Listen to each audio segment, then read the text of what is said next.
Mas como eu não vim falar de mim, eu vim aqui trazer uma mensagem ao seu coração. Eu gostaria então que nesse momento você desse total atenção à palavra do Senhor. Eu gostaria que você abrisse a Bíblia em Apocalipse capítulo 5. Apocalipse capítulo 5, verso 13 e 14.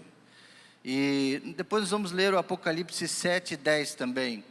E eu trago para vocês essa noite aqui o seguinte tema: o trono dos céus aponta para o trono do teu coração.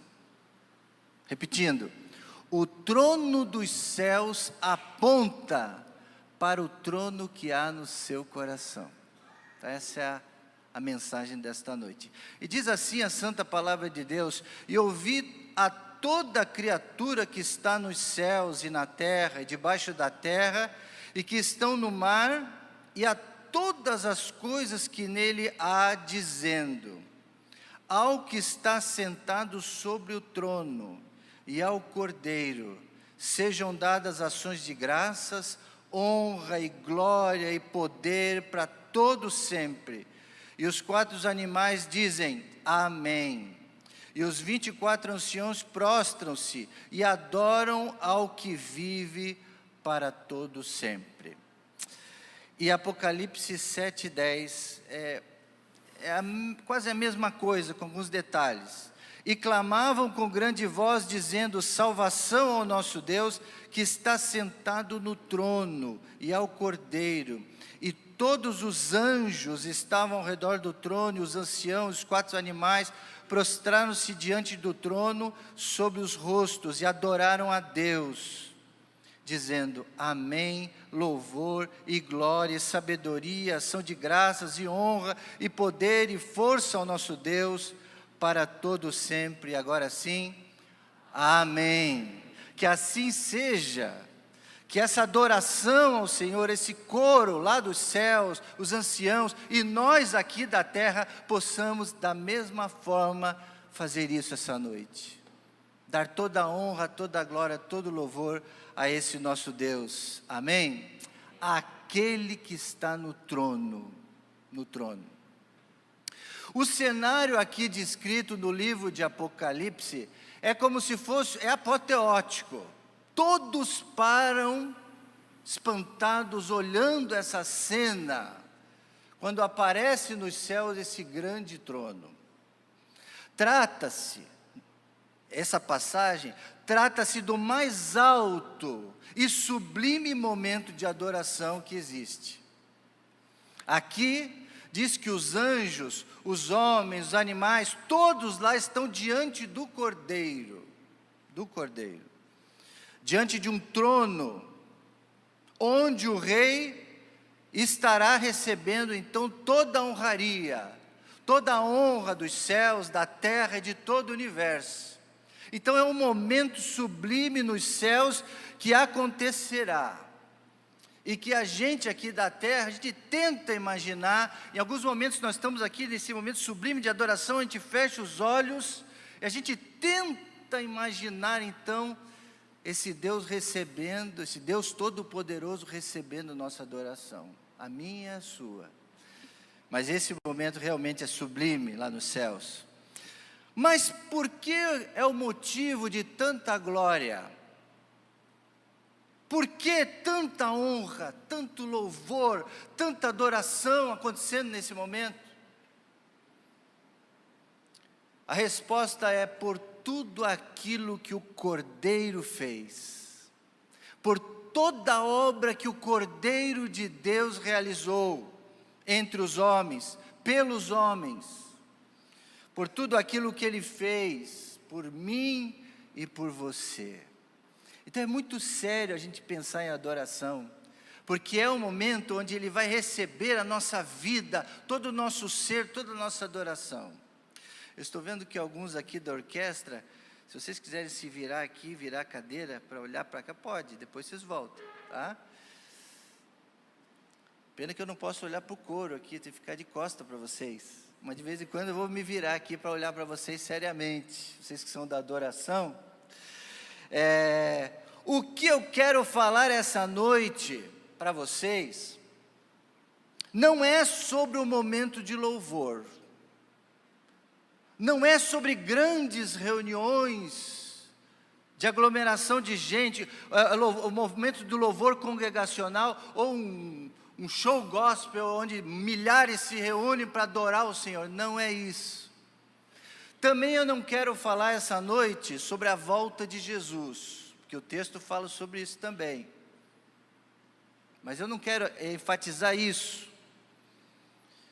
Deus quer ministrar essa noite em nossos corações momentos íntimos de louvor, seu somente, particular. Você e Deus, esquece todo mundo ao redor, esquece quem não veio, esquece quem deveria estar aqui para ouvir e não está. Não, é o teu momento. É sobre isso que vamos falar essa noite. Deus quer ministrar essa noite no mais íntimo do seu ser. Ele se interessa mesmo por isso, dos momentos mais íntimos de adoração na vida do adorador. É esses que o Pai procura. Ele procura particularmente cada coração, do menor ao teu maior. Não está nas grandes multidões. Deus olha talvez para as grandes multidões, Ele se alegra, mas Ele se alegra com você lá no teu quarto, no dia a dia, levando o nome dEle no coração, testemunhando, não tendo vergonha de falar. Ele gosta desse momento, momentos onde o nosso coração é esse trono. É sobre isso que eu quero falar. O trono do coração. Sim, senhores. Dentro de você existe uma cadeira, um trono, um local, onde Deus, Ele quer habitar. No evangelismo explosivo, quando a gente vai evangelizar alguém, tem um folheto. E nesse folheto a gente mostra para a pessoa os dois tronos. Um que está sentado lá, o eu, e o outro que a pessoa coloca Jesus no trono. E é muito interessante, a gente no final da conversa com a pessoa, a gente diz assim: qual dos dois tronos você gostaria que fosse a sua vida? E geralmente a pessoa falava: o trono que está Jesus, não o que está eu. Então, meu amigo, nesse momento, você deve aceitar Jesus agora. Porque você quer colocar Jesus no trono, é ali que Ele quer estar. Isaías diz que o céu é o trono de Deus, o céu é o meu trono, Isaías 66:1. E a terra é o estrado aonde descansam os meus pés. Então Deus, Ele quer estar nesse lugar, no trono. João também diz em Apocalipse 20:12, que ele viu os mortos, grandes e pequenos, que estavam diante de um trono, e ali abriram-se os livros. Abriram-se os livros. Então existe esse trono, existe. E tem uma música, que lá, como hoje é o dia de louvor, de adoração, eu, como sou casado com uma musicista, que eu sei que o que ela mais gosta é estar cantando na igreja, por mais que ela viaje e reja várias orquestras do Brasil, mas ela gosta de estar regendo aqui na igreja, porque ela é uma mulher da adoração, e eu, como casei com ela, eu gosto de música. E o irmão estava falando que assiste aos meus vídeos, que eu tento ser solista, né? E eu gosto muito de um hino, um cântico, uma música que diz: tu que estás assentado no trono, sempre reinando, anjos cantando, homens louvando, Deus reunido com o seu povo. Então ali no meio do louvor, da adoração, Deus num trono, os homens cantando, os anjos louvando. Esse ambiente da adoração maravilhoso. Como eu falei, existe uma cadeira dentro de você, semelhante ao trono. O trono é um lugar de autoridade. O trono é o desejo nosso, é o que a gente quer fazer. Nesse trono, nesse lugar no nosso coração, estão os nossos desejos. Então o trono é um lugar de autoridade suprema. para aquele que servimos, a quem servimos. Jesus falou: ó, vocês não podem servir a dois senhores. Tem muita gente que coloca o eu no coração. Tem pessoas que colocam o futebol no coração. Tem gente que coloca um filho no coração, um cônjuge. Coloca coisa, coloca pessoas, coloca prazeres ali no coração. Então ali é um trono, onde você vai decidir o que você quer na sua vida. É você que decide. É você que dá autoridade para alguma coisa reinar dentro de você. Tem muitos que Satanás que reina. Muitas pessoas se entregam ao pecado, às coisas, e não sabem que estão entregando o trono da vida delas para o inimigo, para o pecado e para tantas coisas. Mas Deus quer habitar nesse lugar dentro de você, nesse trono. O trono é um lugar de autoridade. Quando Jesus disse ao Pai, naquela oração do Pai Nosso, que Ele diz: venha o teu reino, seja feita a tua vontade, Jesus está ensinando os seus discípulos a colocar Deus no trono, a sua vontade. Se Deus estiver no teu coração reinando ali, o reino dele está estabelecido. Por isso que Jesus orou assim, ensinou a gente a orar. Ele estava ensinando que para a pessoa conhecer a Deus, ela tem que entrar no reino dele, ela tem que deixar Deus no controle, reinando. É muito bonito cantar. Reina hoje entre nós, Senhor. E tantas músicas que falam que Jesus é o nosso rei, mas tem que colocar ele no trono do viver diário. Deus tem que se tornar o rei da nossa vida, da sua vida. Ou seja, sentar no trono do seu coração. E o nosso Deus é tão maravilhoso, se você não sabe ainda, saiba que você tem um Deus tão maravilhoso, que Ele diz o seguinte, lá em Isaías, capítulo 57, verso 15. Se você for rápido de Bíblia, aí, mais rápido que o pessoal da mídia, você pode abrir. Isaías 57, 15, diz: habito num lugar alto e santo. Deus, Ele é altíssimo, Ele habita num lugar alto, longe, grandioso, glorioso, santo, santo, santo.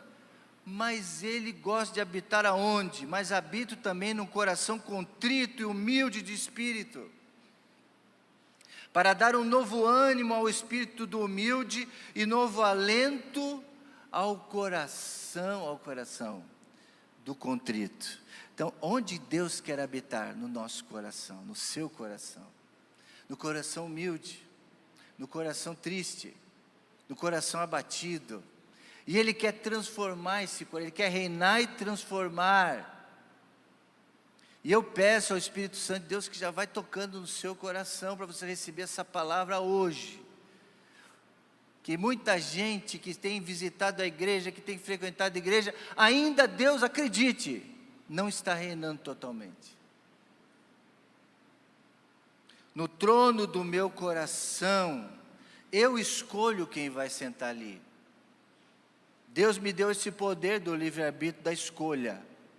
Quantos têm escolhido lá na segunda-feira, na terça-feira, no trabalho, diante do computador, ou na maior tentação que você enfrenta lá fora, no trabalho, em algum lugar, quantos naquele momento falam assim: reina hoje no meu coração, Senhor. É nesse momento que você tem que pedir: Deus, o Senhor está reinando, não é o pecado, não são as escolhas, não, é o Senhor que reina. Então somente quando a gente coloca Deus ali, de fato Ele está reinando.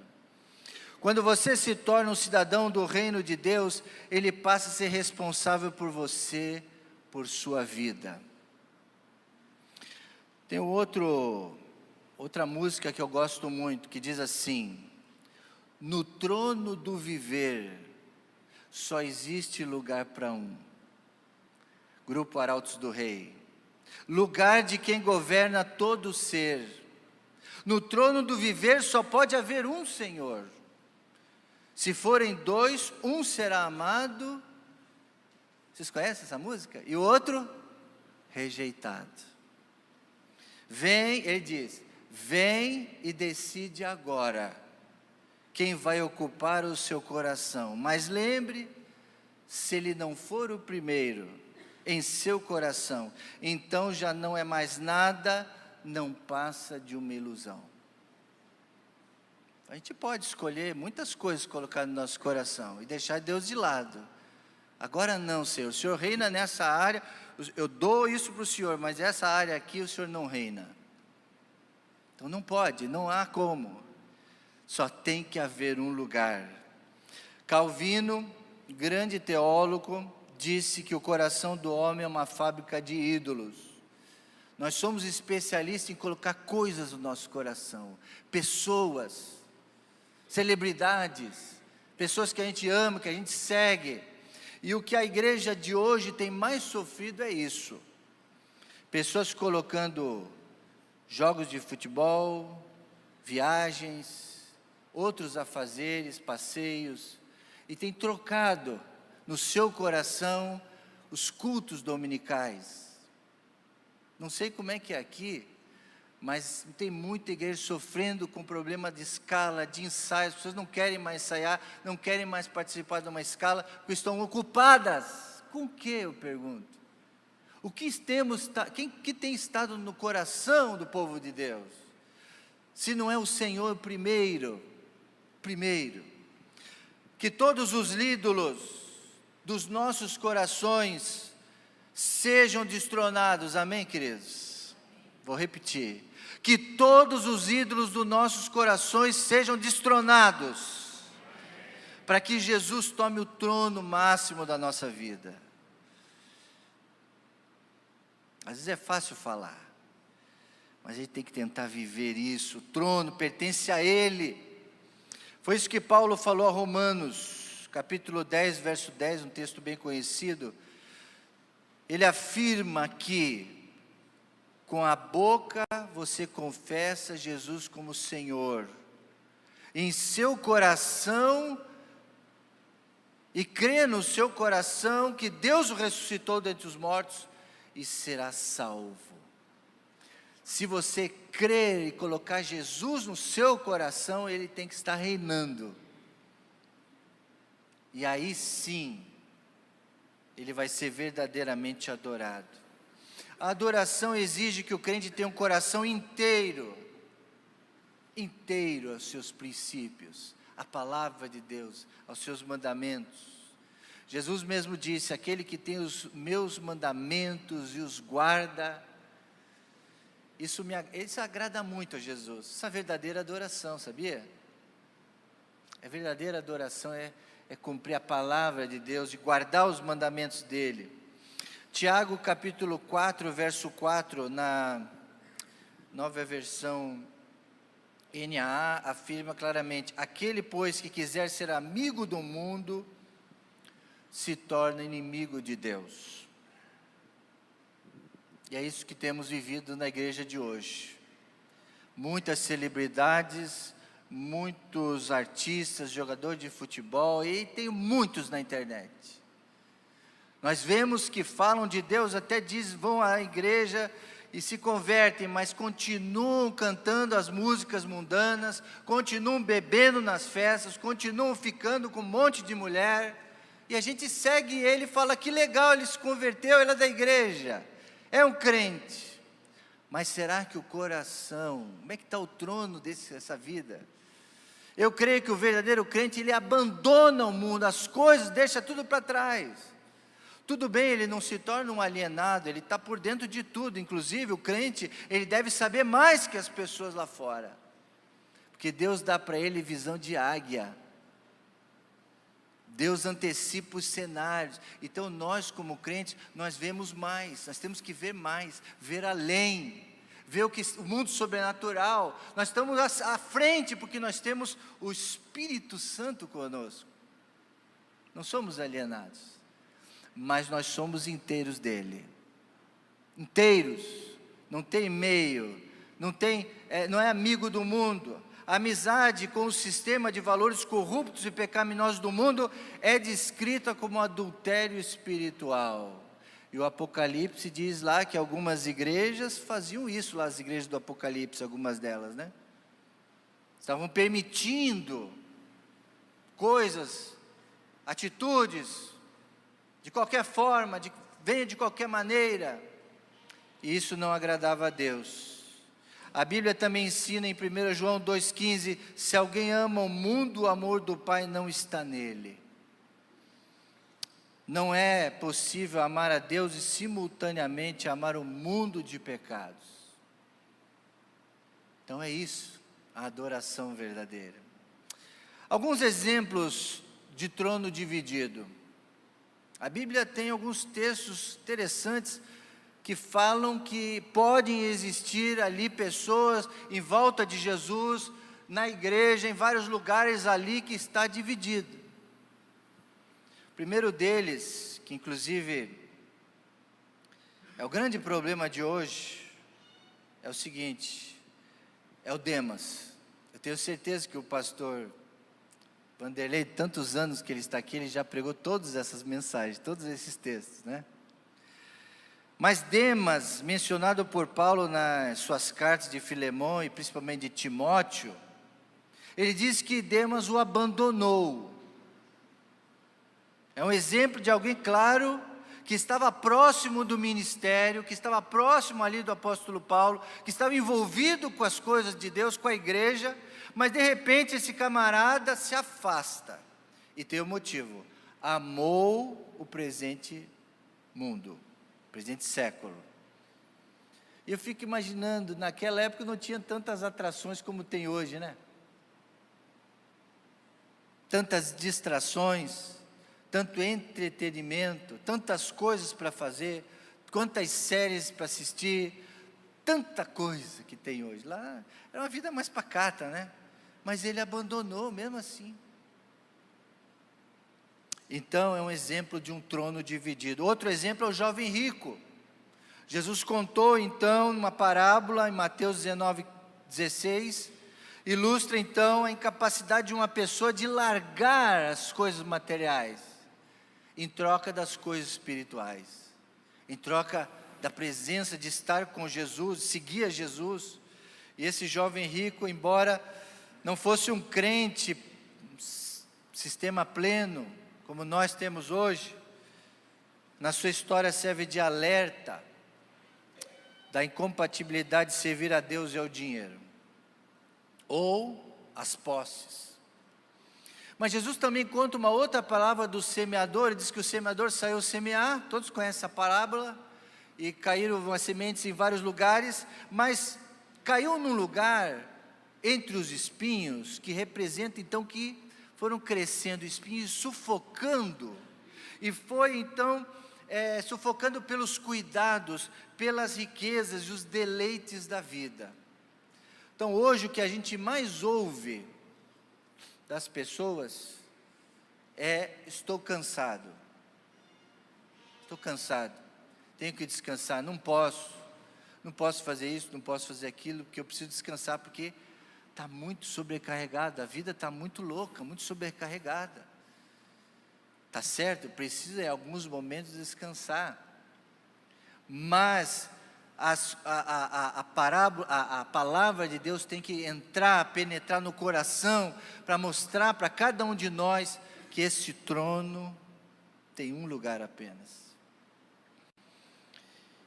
Os crentes, então, cuja fé fica prejudicada pelas preocupações do mundo, preocupação com o filho, preocupação com o neto, preocupação com conta para pagar, preocupação com concurso, é tanta preocupação, isso vai sufocando. E a Bíblia diz: entregue os seus problemas para Deus, confia nele, ele tudo fará. Tem tanto texto que fala sobre isso.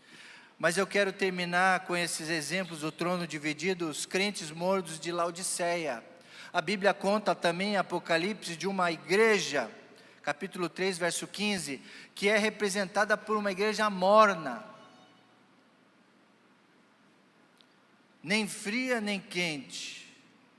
Essa é uma condição espiritual que reflete uma apatia e uma autossuficiência, dizendo assim: não precisamos, nós já temos tudo. Então, mostra o seguinte, que o coração dela não é totalmente de Deus. Ela está buscando prosperidade somente nas coisas materiais que ela própria pode alcançar. Ela não depende mais do sobrenatural, ela não depende mais da fé, ela não depende mais de desafios, porque o coração dela não está só Deus, não está só Jesus, está outras coisas também. Eu quero concluir essa palavra, nesta noite, ao seu coração, falando de algumas possíveis soluções para nós.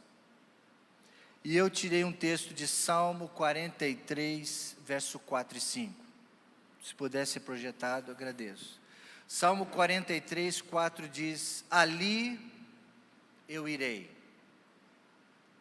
ao altar de Deus, que é minha grande alegria.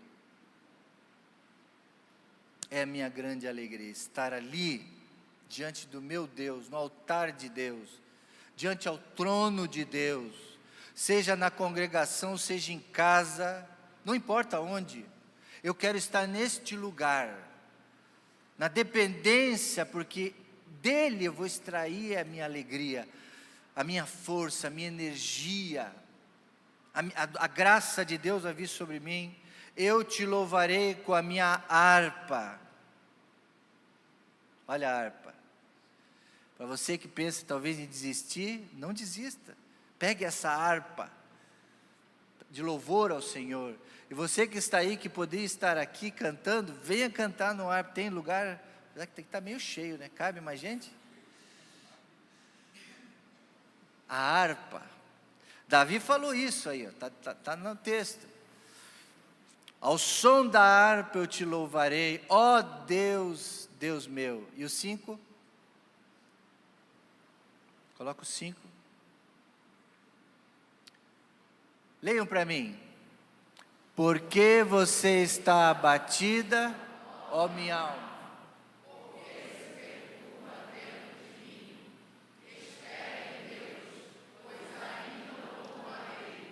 A Ele, meu auxílio e meu Deus. Deus meu, amém, queridos? Mas olhe bem esse verso 5. A alma dele está abatida. Por quê? Possivelmente ele está dividido também. Se ele tivesse inteiro, ele não estaria com a alma batida.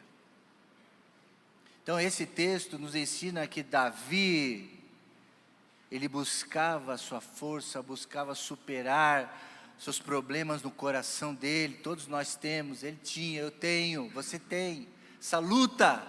Quem está no trono do seu viver, do seu coração? Aí ele diz: Deus meu auxílio é o Senhor. Então ele tirava essa energia, essa graça, esse perdão no altar de Deus, no trono de Deus, que era a grande alegria dele. Aqui está a solução para o nosso coração, dividido. Nosso altar, o altar do nosso coração. Espere em Deus, ainda o louvarei, ainda vou louvá-lo, meu Salvador e Deus meu.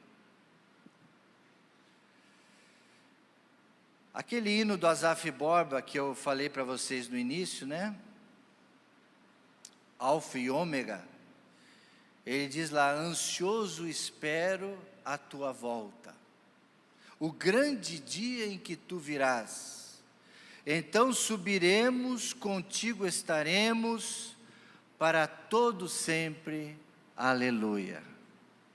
Então a esperança nossa, nesse trono, diante do trono, de homens cantando, anjos louvando, esse grande dia onde o Senhor virá, Ele nos dá esperança para o adorador, diante a tantas lutas que a gente vive.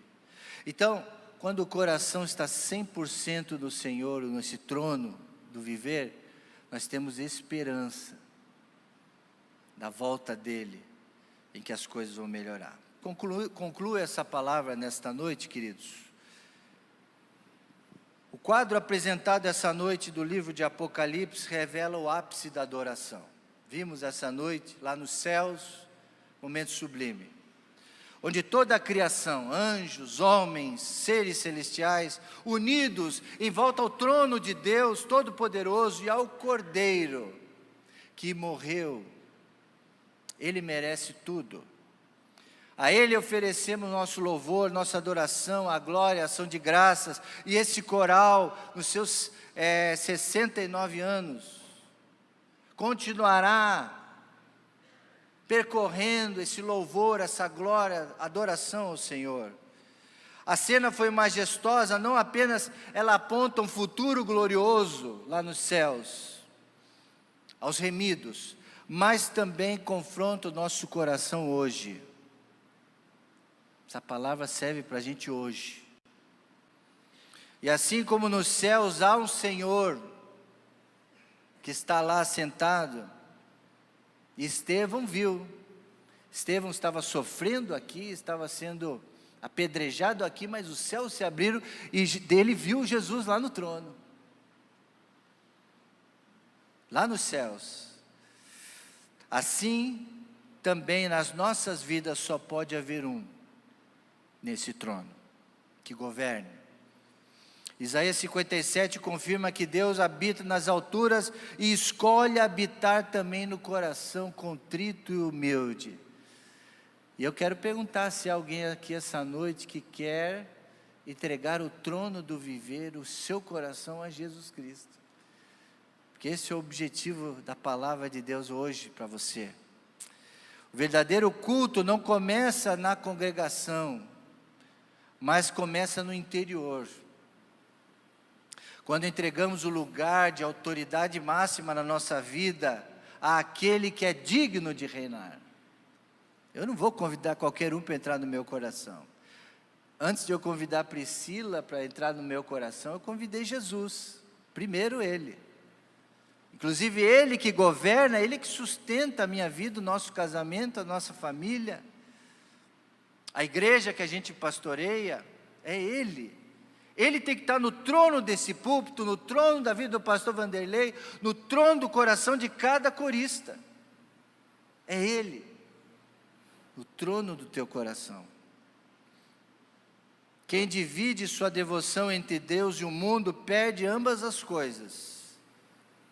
Perde tudo, aliás. A vida fica mais ou menos, fica erros e acertos, toda hora levanta e cai, e tem uma alegria, daqui a pouco tem uma perda, tem um problema, então a vida parece que não anda. É o coração dividido possivelmente. Exemplos não faltam, vimos o exemplo de Demas, vimos o exemplo do jovem rico, vimos o exemplo da igreja de Laodiceia, vimos o semeador que os espinhos sufocaram, então exemplos de coração divididos não faltam. Mostra então que uma vida, um crente, uma mulher de Deus pode ter uma estagnação espiritual e até igrejas. Mas a adoração verdadeira exige entrega total, renúncia e prioridade completa no reino de Deus. Mas Deus em sua graça aponta alguns caminhos, vimos aqui. A volta ao altar de Deus, que é a nossa grande alegria. Confessar a soberania de Cristo, confessar Ele como Senhor, rejeitar as inimizades do mundo, das coisas mundanas, do sistema, rejeitar isso mesmo. Hoje a moda é ficar meio híbrido, né? A moda é ficar em cima do muro, é não ser nenhuma coisa nem outra, é não falar, não pode fazer, mas a gente tem que se posicionar firme. Deus, Ele se posicionou firme por nós lá na cruz. Ele podia ter falado, mas pai, eu faço, mas Ele não, Ele foi de verdade. Ele se entregou mesmo, Ele foi firme, a gente precisa ser firme também, nas nossas convicções. Alinhar os nossos corações aos valores eternos. Quando Deus assenta no trono do nosso coração, há uma renovação. Há uma alegria, há uma restauração, há um fortalecimento espiritual, e prepara a gente para chegar naquele dia, naquele grande e glorioso dia, Ao que está sentado, ao trono e ao Cordeiro, seja a glória e a honra para sempre. E eu quero concluir com o tema da mensagem desta noite, que é: o trono dos céus aponta para o trono do nosso coração. O trono dos céus está apontando para o trono que está no seu coração. Como está então o trono do seu coração? A adoração eterna começa agora, quando Jesus reina. Ele está entronizado.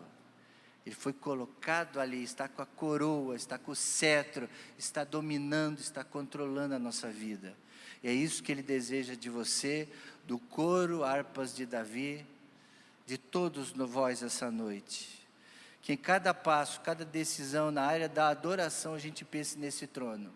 E quando estiver lá, no trabalho, na escola, em qualquer lugar que você esteja, fale assim: Senhor, toma o trono agora do meu coração.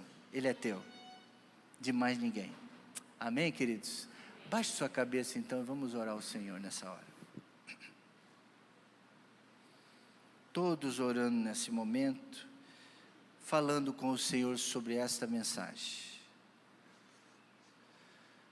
É preciso o teu coração fazer uma renovar o seu coração, a sua aliança, seu compromisso e colocar Jesus ali, sempre reinando.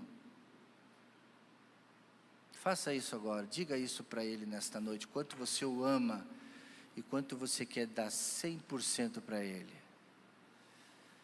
Eu não sei se essa noite há aqui pessoas que nunca entregaram o seu coração a Jesus, que foram confrontados com essa palavra importante, essa palavra abençoadora, em que diz quanto Jesus te ama e Ele quer entrar na sua vida e reinar. Como está o trono do seu coração? Você quer colocar Jesus ali? Você pode fazer isso essa noite. Você é um jovem adolescente que ainda não entregou a sua vida a Jesus, mas hoje à noite você quer falar: Senhor, meu coração é teu. Você pode fazer essa noite dizendo isso para Ele: Senhor,